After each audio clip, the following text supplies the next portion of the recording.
बाबूजी हरी हुई आवाज़ में कह रहे थे, जावेद ने मुझे गलत समझा प्रशांत, वो मुझसे नाराज़ है, बहुत ज़्यादा नाराज़ है।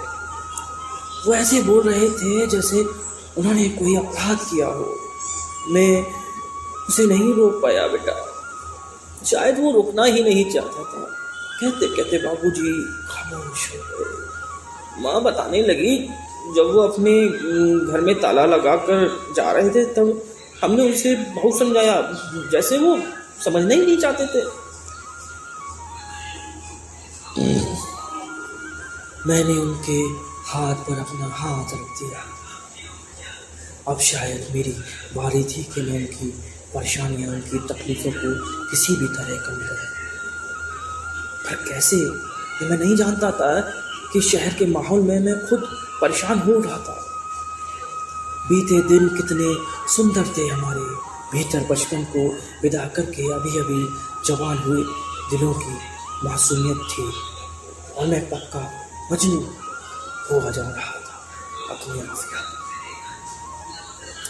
एक साथ रोमांटिक उपन्यास पढ़ना, बात बेबात में ठाके लगाना, एक दूसरे को देखकर फिल्मी गाने गुनगुनाना, चच्ची के पकाए रेशमी कबाब और माँ के हाथ की कचौरियों को सबसे छिपकर एक ही थाली में खाना, ऐसी न जाने कितनी यादें इस घर और आफिया से जुड़ी थी। मेरे दिल ने चुपके से एक दुआ पढ़ ली कि काश इन दो परिवारों और मेरे आफिया के बीच का रिश्ता पहले जैसा हो जाए।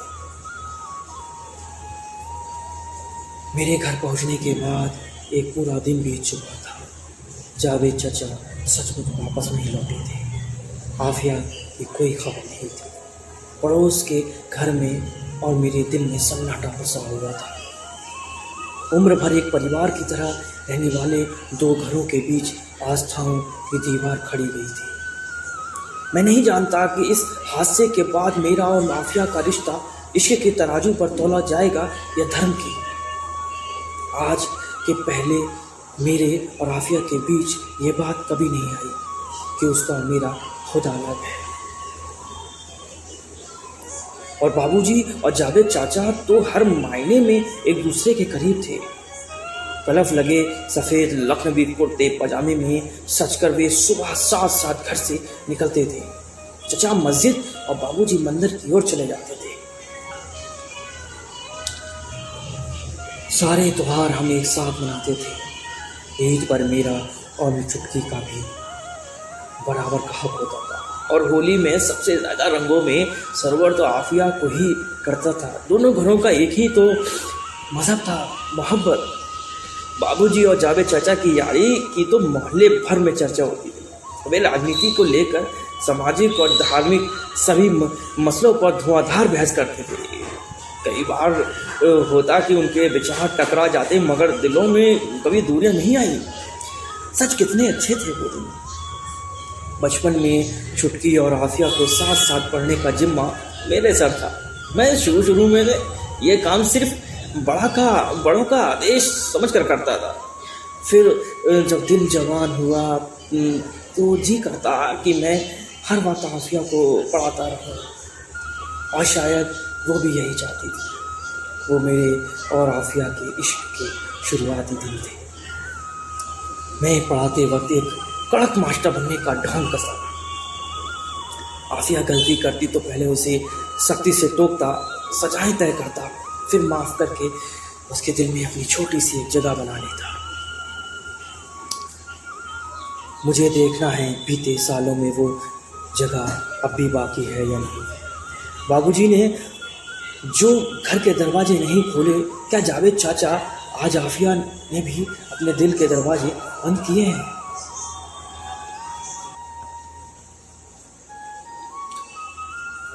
मुझे याद है कि पढ़ाई के वक्त में एक पतली सी छड़ी उठाता और आफिया डर कर अपनी हथेलियाँ आगे कर देती। उसकी हथेलियों के ठीक बीच में एक काला तिल था, सौभाग्य का तिल। सौभाग्य का तिल। माँ कहती थी उस तिल पर नज़र पड़ते ही मैं अपनी छड़ी पीछे कर देता और चुटकी की नज़र बचाकर उस तिल को अपनी उंगलियों से छू लेता था। मुझे देखना है कि सौभाग्य का वो तिल उसकी हथेलियों पर अब भी बाकी है या नहीं। अपने शहर और परिवार के हालात देखकर मैं बुरी तरह घबरा गया था। 2 परिवारों में आई इस दूरी पर मेरी मोहब्बत दांव पर लग गई थी। शहर में बहुत सख्त कर्फ्यू था, सब कुछ ठप पड़ा था। मैं हर हाल में आफिया से मिलना चाहता था, उससे बात करना चाहता था। मुझे बहुत कुछ कहना और सुनना था उससे। पिछले सालों में आफिया कभी कभी एसटीडी बूथ से मुझे फ़ोन लगा लिया करती थी। हाँ, कुछ कहती नहीं थी, बस चुप रहती थी। और कहती कहाँ थी, बिना कुछ कहे हम सब चुप्पियों दिल में हाल जान लिया करते थे। फिर कुछ देर बाद अचानक उसकी आवाज़ आती थी, या अल्लाह 200 रुपये हो गए, और फ़ोन कट जाता था। इश्क की खामोशियाँ सुनने और सुनाने के लिए शायद ये कीमत ज़्यादा नहीं थी। 2 दिन बाद कर्फ्यू में ढील हुई तो मैं पुराने शहर की तंगलियों में निकल पड़ा। मेरा हंसता मुस्कुराता शहर कैसा वीरान था। मैं यहाँ वहाँ भटकता हुआ वो चेहरा खोजता रहा जो बीते 5 बरसों में एक पल के लिए मेरे जहन से नहीं हटा था।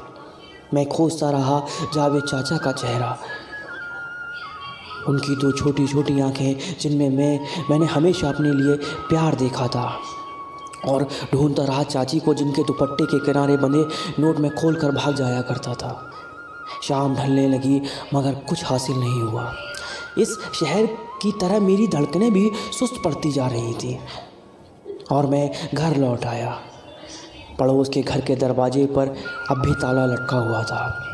मेरा मन अपनी आज से घबरा कर बार बार पीछे को चला जा रहा था। 5 बरस पहले बाबूजी ने मुझे पढ़ाई करने विलायत भेजा था। मुझे लेकर उनके मन में बड़े बड़े सपने थे।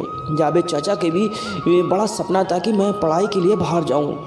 बाबूजी पैसों की जुगाड़ में लग गए थे। तब जावेद चाचा ने अपने फिक्स डिपॉजिट लाकर बाबूजी के हाथ में धर दिए थे। बाबूजी की आंखें भर आई थीं। मियाँ, तुमसे ये नहीं ले सकता मैं ये पैसे। आखिर आफिया की शादी के लिए भाभी ने बड़ी मेहनत करके जोड़े हैं। जब हमारे बीच कुछ भी ऐसा और तुम्हारा नहीं, तो फिर ये कागज़ के चंद टुकड़े मेरे कैसे हुए? और रही बात आफिया की शादी की, तो वो हो जाएगी। चाचा मेरी ओर देखकर मुस्कुराए थे। उस पल मुझे लगा जैसे उन्होंने आफिया का हाथ मेरे हाथ में दे दिया हो। ना जाने कहाँ चला गया वो वक्त, वो हसीन पल कहाँ गुम हो गए। कुछ दिनों में शहर यूं शांत हो गया जैसे उन दंगों फसादों के लिए मैं खुद ही शर्मिंदा हूँ। मैं सारा दिन बारी बारी शहर की और अपनी यादों की गलियों में भटकता रहा। आफिया यादों में हर जगह, मगर शहर में उसका कोई पता नहीं चला। मैं फिर खाली हाथ लौट आया। बाबूजी ठंडी सांस भरकर बोले, कितने अफसोस की बात है प्रशांत, हम अपने घर में ही अपनों को पनाह नहीं दे पाए। बात सचमुच बहुत अफसोस की है। आफिया की कहीं नज़र नहीं आ रही थी, वो मुझसे दूर जा चुकी थी। ठीक ऐसे ही 5 साल पहले जिस दिन मुझे जाना था, उस दिन भी आफिया कहीं नहीं नज़र आई थी।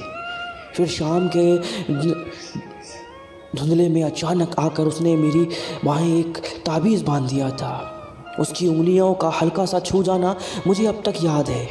मैंने धीरे मुस्कुराते हुए पूछा, क्या आप फूंक कर लाई हो इसमें?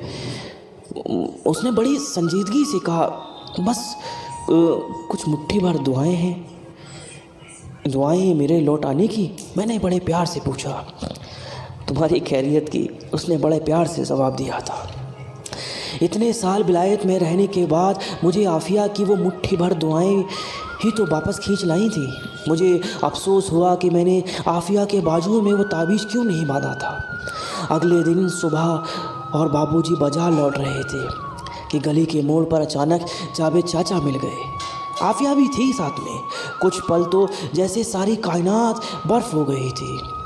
हम वहीं चारों खड़े रह गए। मैं दुआ सलाम भूल कर चाचा के गले लग गया था। आपको कितना खोजा चाचा, न जाने कहाँ चले गए, क्यों चले गए आप घर छोड़कर?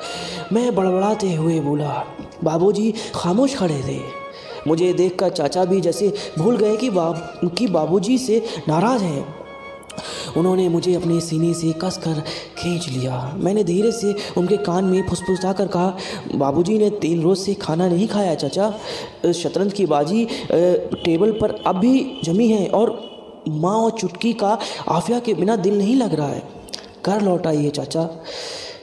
चाचा ने मुझे झटके से गले लगा लिया, मगर उनके कुछ कहने से पहले उनका हाथ पकड़कर घर की तरफ ले चलने लगे। चाचा ने बाबूजी को नज़र भर कर देखा और चल पड़े। उनके साथ थोड़ी सी खामोशी थी। फिर दोनों ऐसे बतियाने लगे जैसे मानो कुछ हुआ ही ना हो। जरा सी गलतफहमी थी, जरा में दूर हो गई। पुरानी यारियों के अपने रंग ढंग हुआ करते थे। मैं और आफिया भी चुपचाप उनकी उंगली थामे उनके पीछे चल पड़े। यही तो था हमारा ढंग, हमारी मोहब्बत। बस इतनी सी थी ये कहानी। कैसी लगी आपको हमारी कहानी? आप हमें कमेंट करके ज़रूर बताइएगा। फिर मिलेंगे खूबसूरत सी कहानी के साथ। अपना ख्याल रखिएगा, दुआओं में याद रखिएगा और अल्लाह के ज़िक्र का ज़ुबान पे स्वाद रखिएगा।